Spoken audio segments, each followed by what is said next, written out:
오늘 은혜 받고 성취될 하나님의 말씀은 사도행전 19장 1절에서 7절 말씀입니다. 사도행전 19장 1절에서 7절 말씀 제가 한 절 읽고 여러분 한 절 읽고 교독하시고 7절은 같이 읽도록 하겠습니다.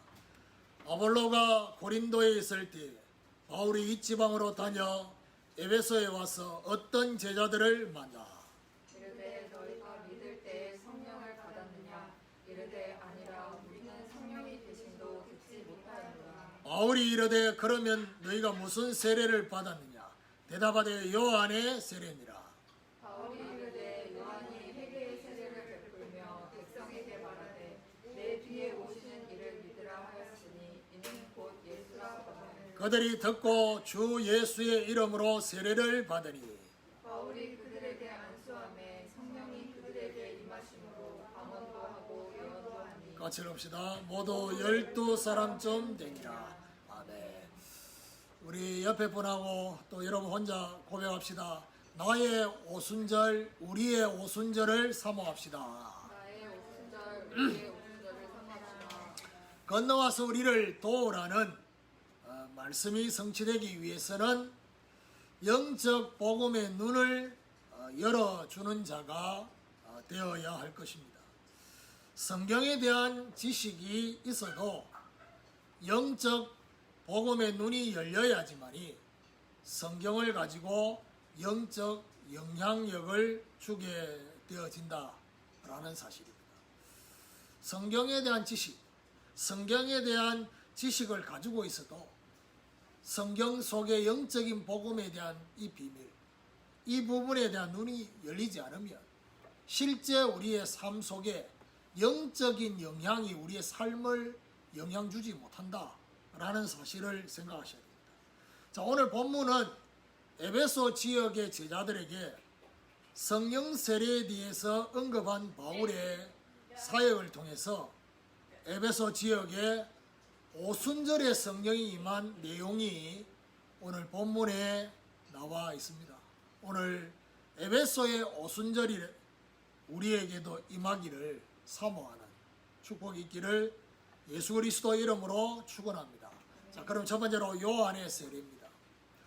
1절을 다시 봅니다. 아볼로가 고린도에 있을 때 바울이 윗지방으로 다녀 에베소에 와서 어떤 제자들을 만나. 자, 본문의 시작이 굳이 아볼로라는 이름을 굳이 언급을 하고 있습니다. 이것은 오늘 등장하는 제자들하고도 관계가 있고요. 그래서 아볼로가 고린도에 있을 때에 이미 아볼로는 고린도로 갔습니다. 그렇다면 결국 지금 이 에베소라는 지역과 고린도라는 지역의 사역의 상황을 보면 브리스가 부부는 에베소에 있어요. 그리고 아볼로는 고린도에서 사역을 하고 있습니다. 바울이 윗지방으로 다니고 난 후에 오늘 에베소라는 지역에 오게 됩니다. 자, 여기서 어떤 제자라는 이 표현은 결국 이 제자들과 오늘 나누는 대화 속에서 이 제자들이 아볼로를 통해서 세워진 제자로 추측이 될 수 있습니다. 왜냐? 요한의 세례와 관계 있게 얘기를 했기 때문에. 자, 2절에 보니까 이르되 너희가 믿을 때에 성령을 받았느냐?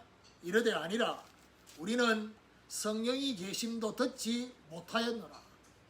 바울이 여기 제자들에게 믿을 때에 성령을 받았는지를 질문합니다. 사실 성령을 받았느냐라는 이 질문 속에는요, 성령이 실제로 느껴지느냐라는 반문을 할 수 있습니다.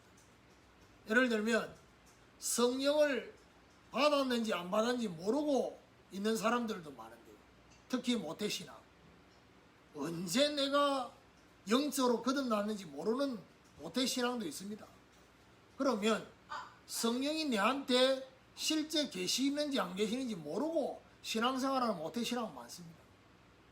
그러다 보니까 바울이 이 질문을 한 것은 성령을 받았는지를 물은 것은 성령이 실제로 내 안에 역사하고 있는지를 느끼고 있느냐, 이 질문과 같은 겁니다. 이런 질문을 왜 했겠냐는 겁니다. 그것은 바로 믿을 때라는 이 말 속에는 뭐죠? 믿음은 있는데 이 제자들이 여전히 육신에 속해 살고 있는 삶이었다는 거죠. 그래서 이들이 대답하기를 뭐라고 말합니까? 성령을 받지도 성령이 계심을 듣지도 못했다라고 대답을 합니다. 자, 그러면 3절에 바울이 이르되 그러면 너희가 무슨 세례를 받았느냐? 대답하되 요한의 세례입니다. 바울이 이들이 대답하는 이 대답을 듣고 무슨 세례를 받았는지 다시 질문을 합니다. 바울의 질문에 이들이 요한의 세례를 받았다라고 다시 대답을 합니다. 4절에 그렇게 바울이 이르되 요한이 회개의 세례를 베풀며 백성에게 말하되 내 뒤에 오시는 이를 믿으라 하였으니 이는 곧 예수라 하거늘. 바울이 이들에게 요한이 베푼 세례는 회개의 세례라고 말합니다. 자, 그러면서 바울이 지금 말하려고 하는 의도는 다른 데 있어요. 요한조차도 자기에게 세례를 받으러 온 사람들에게 내 뒤에 오시는 그분이 주시는 세례는 다른 세례가 있다라고 말을 했는데 그건 못 들었냐는 겁니다. 여기 나오는 제자들은요, 자신이 받는 세례가 요한의 세례라고만 들었다는 것이죠. 그러니까 요한이 말해준 또 다른 세례에 대한 얘기는 못 들은 거예요. 바울이 지금 이 에베소의 제자들에게 이렇게 지금 1절부터 4절까지 이런 대화가 오고 간 것은 결국 뭐 때문에 이런 질문이 오고 갔겠습니까? 제자들의 상태를 분석하려고. 제자들의 상태를 분석하고 그 상태를 변화시키려고 하는 질문이었습니다. 정확히 말하면 지적하려고, 정죄하고 판단하려고, 아볼로가 사역 잘못했다고 판단하려고 지금 한 게 아니라 그들의 진짜 영적 상태를 바꿔주려고 질문한 것입니다. 그래서 오늘 저와 여러분도 사실은 바울처럼 우리가 만나는 사람에게 자칫 잘못하면 너 지금까지 신앙생활 잘못했어, 틀렸어, 이게 아니라 진짜 그게 포인트가 아니라 변화를 주기 위해서 뭐요? 상태를 분석하고 변화를 주는 이런 중요한 중심이 저와 여러분에게 있게 되기를 예수 그리스도 이름으로 축원합니다. 자, 그렇다면 두 번째로 성령의 세례입니다. 바울은 세례 요한이 세례를 베풀고 난 이후에 자신의 뒤에 오시는 예수를 말했다는 겁니다. 결국 이 제자들은 이 메시지는 받지 못하고 세례만 받은 상태다라는 것을 알 수 있습니다. 마태복음 3장 11절에 요한은 자신의 뒤에 오시는 그분은 두 가지 세례를 얘기했어요. 하나는 뭐죠? 성령 세례. 또 한 가지는 뭐냐? 불 세례. 성령과 불로 세례를 줄 거다 라고 말씀을 하고 있습니다. 결국 자신의 죄를 자복하는 데서 예수에 대한 복음을 바울이 지금 언급을 하면서 이 제자들이 복음을 듣게 됩니다. 마태복음 1장 21절에 자기 백성을 저희 죄에서 구원할 자라는 이 복음을, 그리고 예수님께서 구원을 위해서 그리스도의 일을 하셨음을 증거하는, 마태복음 16장 16절에 주는 그리스도시요 살아계신 하나님의 아들이십니다 라는 이 그리스도에 대한 비밀. 자, 5절을 봅니다. 그들이 듣고 주 예수 이름으로 세례를 받으니 이들이 복음을 듣고 주 예수의 이름으로 세례를 받게 됐습니다. 자, 우리는 여기서 한 가지 생각해야 될 게 뭐냐면요. 아볼로는 브리스길라 부부를 만나서 이 영적인 복음에 대한 해석을 듣고 세례를 다시 받았냐? 안 받았어요. 그런데 오늘 본문에 나오는 이 아볼로를 통해서 세워진 제자들은 복음을 듣고 다시 세례를 받습니다. 이게 어떤 느낌이냐면요. 이 제자들이 자원해서 세례를 다시 받겠다는 의미가 이 안에 있어요. 그리고 이들이 바울을 통해서 다시금 복음을 들었기 때문에 그 복음에 대한 반응으로 지금 세례를 받은 것입니다. 마치 뭐 어떤 느낌이냐. 천주교를 다니면요. 천주교는 영세를 주잖아요. 근데 영세를 주는데 천주교의 영세도 기독교의 세례하고 똑같은 삼위일체 하나님의 이름으로 세례를 주거든요. 그래서 보통 교리적으로 천주교의 영세 받은 것을 인정해 줍니다. 개신교에. 왜냐? 삼위일체 하나님으로. 근데 굳이 와서 다시 자기가 다시 세례를 받겠다 하면 그거를 하지 말라고 하지 않습니다. 왜요? 굳이 세례를 받겠다고 하는 이유가 뭡니까? 복음을 제대로 들었다. 여러분 군대에서도요. 복음도 안 듣고 세례를 뭐 1000명씩 한꺼번에 주고 막 이랍니다. 뭐 오리지널 세례가 아닙니다. 세례 형식이지. 오늘 본문에는 진짜 제대로 복음을 듣고 세례를 받은 거예요. 요한의 세례와 달리 이들이 진짜 영적 세례를 받게 된 거예요. 마태복음 28장 19절에 아버지와 아들과 성령의 이름으로 세례를 주라는 이 세례를 받게 된 거예요. 그런데 더 중요한 거는요. 사도행 1장 5절에 예수님께서 성천하기 직전에 하신 말씀이잖아요.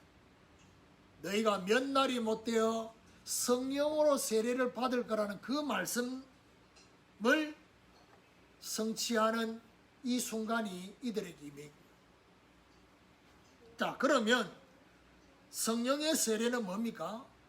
성령의 세례는 성령으로 인을 치시는 거예요. 그리고 성령이 내주하시는 상태를 바랍니다. 자, 그러면 이런 질문을 할 수 있습니다. 만약에 오늘 본문에 나오는 이 사람들이 그러면 바울을 만나기 전에는 성령이 내주 안 했냐? 모릅니다. 어떤지.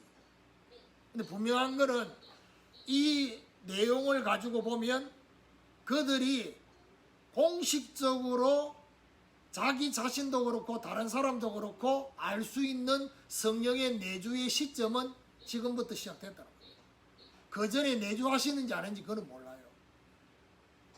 이걸 가지고 내주했을까 안 했을까 굳이 그렇게 고민할 필요는 없어요. 근데 성령 세례는 이런 거다라는 거는 알고 있어야 돼요. 무슨 말이죠? 이들이 육신에 속한 자에서 성령에 속한 자로 변화가 일어난 것은 분명합니다. 오늘 우리도 성령의 세례인 구원의 상태를 확인하고 누리는 이런 축복이 있기를 예수 그리스도 이름으로 축원합니다. 자, 세 번째로 성령의 충만입니다. 성령의 세례는 구원으로부터 시작해서 계속 어떤 일이 벌어지느냐? 계속 성령이 성화시켜 나가죠. 성화시켜 나가는 이유가 뭐냐? 천국 갈 준비를 하시는 거예요. 여러분 예수 믿고 바로 천국 가면요. 일단 천국 가서 적응이 안 됩니다. 왜냐하면 너무 육신적이라서. 그래서 기절합니다. 너무 좋아서. 그래서 저와 여러분 정말 천국 가기까지 성령께서 뭐죠? 저와 여러분을 날마다 변화시켜라. 물론 모든 사람이 다 천국 가기 전에 거룩하게 되어지느냐? 그거는 또 아닙니다. 어쨌든 그렇게 성화시켜라. 6절을 보니까 바울이 그들에게 안수함에 성령이 그들에게 임하심으로 방언도 하고 예언도 하니. 바울이 여기 오늘 안수행 이게 성령 세례냐? 그게 아닙니다. 앞에 세례를 줬다는 그 세례가 성령 세례고요. 오늘 바울이 안수한 거는 성령 세례가 아니라 성령 충만함을 얻도록 합니다. 그러면 바울이 왜 안수했냐는 겁니다. 이게 중요합니다.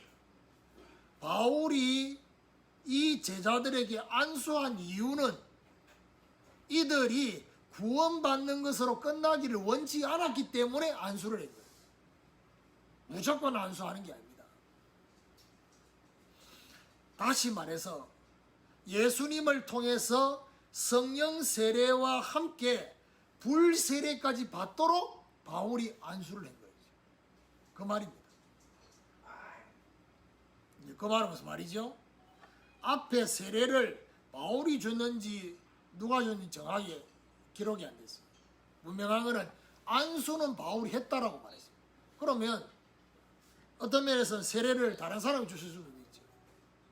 그런데 지금 안수를 한 이유는 불세례를 받도록, 성령 충만을 받도록, 주님께서 약속하신 성령 충만의 약속이 성취되기를 바라고 바울이 안수한 것입니다. 안수하니까 어떤 일이 벌어졌습니까? 마가다락 방에 임한 성령이 그들에게 임하셨어요. 사도행 2장 1절에 불같은 바람같은 성령의 역사가 이들에게도 임했던 것입니다. 마가다락 방에 임한 성령의 충만으로 이들이 어떻게 됐냐? 방언도 하고 예언도 했다. 여러분, 방언과 예언은 뭡니까? 성령의 은사입니다.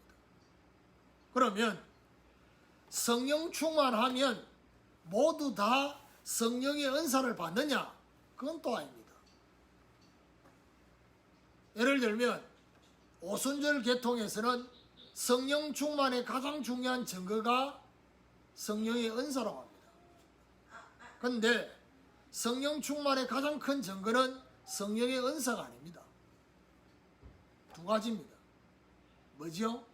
확신입니다. 확신이 생겨요. 그게 고린도전서 12장에 보면 9가지 은사 중에 믿음의 은사예요. 그거는요, 실제로 예언하고 방언을 안 했는데 믿음의 은사가 딱 생겨지면 확신이 딱 생겨요. 그게 성령의 은사가 실제 우리가 느끼는 은사로 나타나지 않았을 뿐이지 은사가 온 거예요. 성령 충만의 첫 번째 특징. 두 번째, 은사는 여러 가지지만 성령은 같다고 했어요. 그 말은 무슨 말이죠? 성령 충만이 오면 복음 전하고 싶어져요. 그게 특징이에요. 복음 전해야 되겠다. 이 마음이 1%도 없다. 성령 충만하지 않습니다. 그러면 성령 충만을 받았는데 오늘 여기 보니까 예언도 방언도 했단 말이에요. 은사를 받았다는 얘기잖아요. 그러면 은사는 언제 주시느냐? 성령의 은사를 하나님이 저와 여러분에게 언제 주시느냐?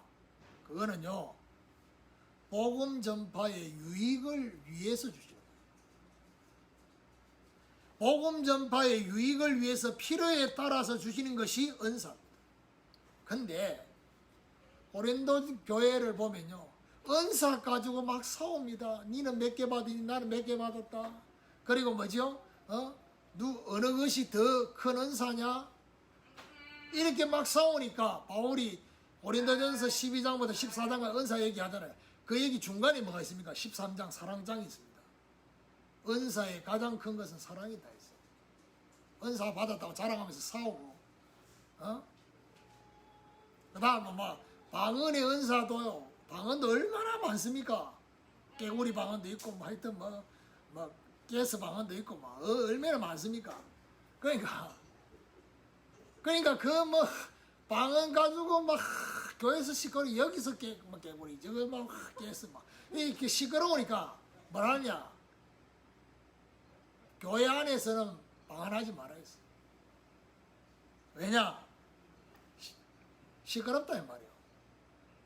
방언은 다른 사람이 못 알아듣습니다. 심지어 자기도 무슨 기도를 하는지 모릅니다. 그게 방언입니다.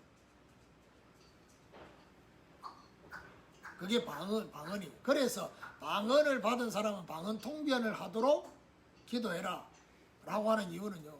여러분 뭐 은사 받아봐야지 뭐 이 방언이 무엇이고 은사는 무엇이고 이게 그 방언 통변이 바로 막 은사가 나올 때 바로 막 이렇게 그게 뭔 말인지 이런 통변도 있지만 본인이 방언을 하면서 그 다음에 한국말 나오고 이게 이제 방언 통변으로 이어지는 그 은사의 모습 중에 하나거든요. 근데 오늘 본문에 나오는 방언은요, 그런 방언보다는 사도행전 2장에 다른 방언으로 말하기를 시작하냐, 그거하고 똑같은 방언, 쉽게 말하면.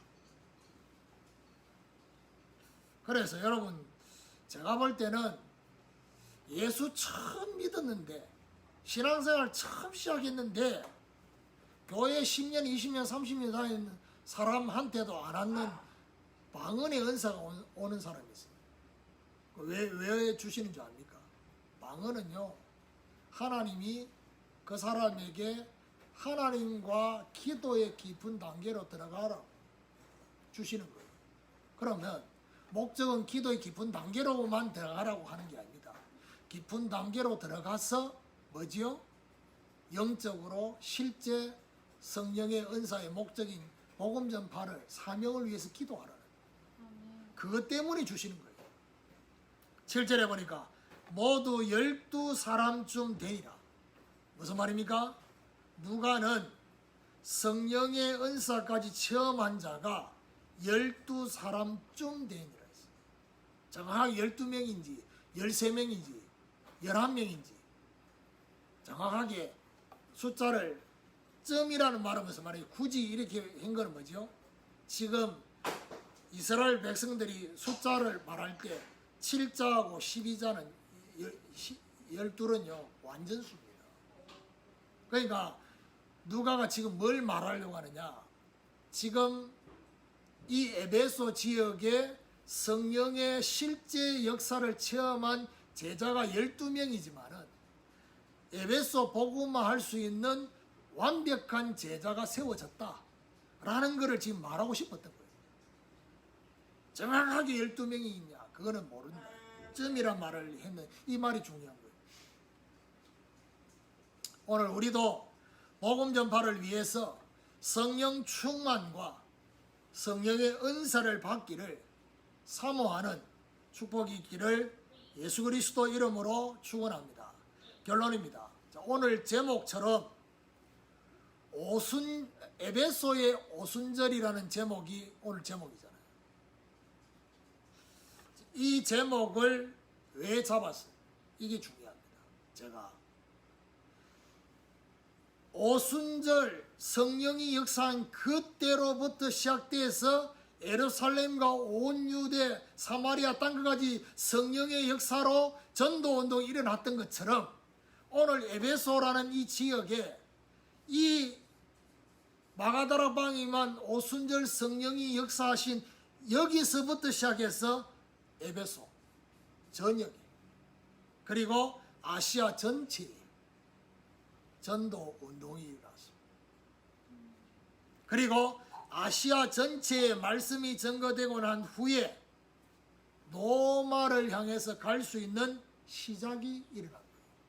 그래서 에베소의 오순절이라고 제가 제목을 잡았어요. 여기서부터 시작된 거예요. 그러면 이 제목을 가지고 오늘 여러분 각자 인사했던 그 인사가 뭡니까? 나의 오순절, 우리의 오순절, 함께하는 제자교회의 오순절, 에베소의 오순절처럼 우리의 오순절, 우리의 현장에도 새로운 오순절의 성령이 역사하시도록. 그래서 뭐죠? 새로운 전도 운동이 일어나는. 이게 오늘 제목에서 우리에게 전달하고자 하는 중요한 의미입니다. 그래서 에베소의 오순절. 다음 주간에 뭐죠? 에베소의 전도. 그 말은 에베소에 역사하셨던 그 오순절의 역사가 우리에게도 에베소에 일어났던 전도 운동이 저와 여러분에게도 일어나는 이거 사모예요. 오늘부터 우리도 전도 운동을 위한 에베소의 오순절 성취가 일어나는 이런 축복이 있기를 예수 그리스도 이름으로 축원합니다.